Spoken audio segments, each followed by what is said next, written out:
vers une psychologie intégrative. Articulation de l'anthroposophie aux thérapies comportementales et cognitives. Depuis plusieurs décennies, les thérapies comportementales, cognitives et émotionnelles ont construit un ensemble cohérent de techniques, de modèles et de stratégies destinés à comprendre et à soulager la souffrance psychique. Elles se fondent sur l'observation, l'expérimentation et la mesure. Elles ont permis de clarifier les mécanismes de l'apprentissage, de décrire les processus mentaux qui entretiennent les troubles émotionnels, et de proposer des outils concrets pour favoriser le changement. En ce sens, elles ont apporté une contribution décisive à la santé mentale contemporaine. Cependant, il apparaît que cette approche, aussi précieuse soit-elle, s'arrête souvent aux portes du sens profond de l'émotion. Car si les thérapies comportementales et cognitives permettent de décrire comment l'émotion se déclenche, se maintient ou se modifie, elles laissent souvent en suspens la question de son origine ultime et de sa fonction dans le destin de l'individu. C'est précisément à ce niveau que l'anthroposophie propose une autre vision, complémentaire plutôt qu'opposée. En effet, l'anthroposophie ne cherche pas à invalider les acquis de la psychologie moderne, mais à les dépasser en les réinscrivant dans une vision élargie de la nature humaine. L'objectif de ces podcasts est donc de mettre en regard ces deux approches, en les considérant non comme contradictoires, mais comme éclairant des plans différents de l'expérience humaine. Il ne s'agit pas de faire dialoguer deux systèmes théoriques abstraits, mais de confronter deux manières d'écouter la souffrance, de l'accueillir, de la transformer. Ce dialogue vise à enrichir la compréhension de l'émotion en l'abordant à la fois dans son fonctionnement observable et dans son origine spirituelle, afin de tracer une voie intégrative au service de l'être humain dans sa totalité. La psychologie contemporaine, dans ses formes comportementales, cognitives et émotionnelles, permet de mettre en lumière avec précision les mécanismes mentaux et physiologiques qui accompagnent les troubles émotionnels. Grâce à elle, on comprend mieux comment les conditionnements précoces, les schémas de pensée ou les croyances dysfonctionnelles influencent nos réactions. De nombreuses techniques ont été développées pour identifier ces mécanismes et les modifier.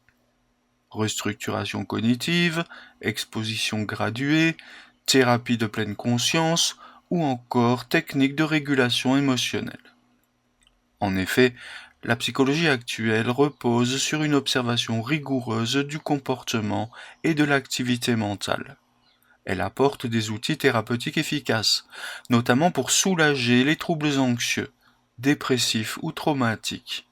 De plus, elle permet de restaurer une forme d'autonomie psychologique, en aidant les individus à mieux comprendre leur fonctionnement et à ajuster leur stratégie d'adaptation. Cependant, elle tente à considérer les émotions comme des réactions à des situations, des produits de l'histoire personnelle ou des résultats de processus cognitifs.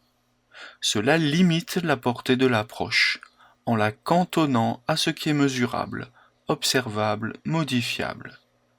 Ainsi, la psychologie moderne éclaire ce que nous faisons de nos émotions, mais elle peine, parfois, à saisir ce que nos émotions veulent nous dire. L'anthroposophie, en revanche, part d'un postulat différent. Elle considère que l'émotion n'est pas seulement une réaction, mais une manifestation du devenir de l'âme. Chaque émotion exprime un contenu profond qui dépasse la biographie actuelle. Il ne s'agit pas seulement de comprendre le mécanisme, mais d'écouter le message, car les émotions ne sont pas des erreurs du système psychique.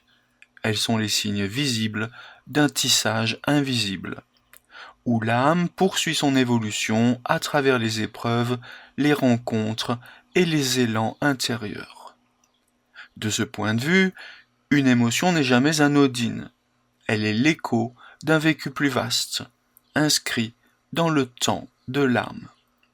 Elle surgit dans le corps astral, se déploie dans le champ éthérique et peut, si elle est prise en main par le moi, devenir une opportunité de transformation. L'anthroposophie permet ainsi de relier les émotions à des réalités spirituelles plus vastes. Les rythmes cosmiques, les hiérarchies spirituelles, les forces zodiacales ou encore la mémoire karmique. De plus, elle invite à concevoir l'émotion comme un lieu de passage entre les mondes visibles et invisibles. Chaque trouble émotionnel devient alors un seuil, chaque joie un signe, chaque conflit une question adressée à la conscience. Le travail émotionnel ne consiste plus seulement à réguler, mais à transmuter, transformer le plomb de l'affect en or de la connaissance intérieure. Il apparaît donc que les thérapies comportementales et cognitives, en face de l'anthroposophie, n'interviennent pas au même niveau. Les premières soignent le fonctionnement, la seconde accompagne le devenir. Pourtant, les deux approches se rejoignent dans un même souci, aider l'être humain à sortir de la souffrance et à retrouver une cohérence intérieure. C'est pourquoi il devient urgent de ne plus opposer ces deux visions, mais de les articuler. Car là où l'une répare, l'autre oriente.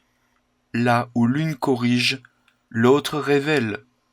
Là où l'une sécurise, l'autre élève. Une telle intégration suppose de reconnaître que l'être humain ne se réduit ni à ses automatismes, ni à ses pensées, ni à ses émotions. Il est un être en devenir, traversé de forces invisibles et visibles, porteur d'un passé et d'un avenir qui le dépassent.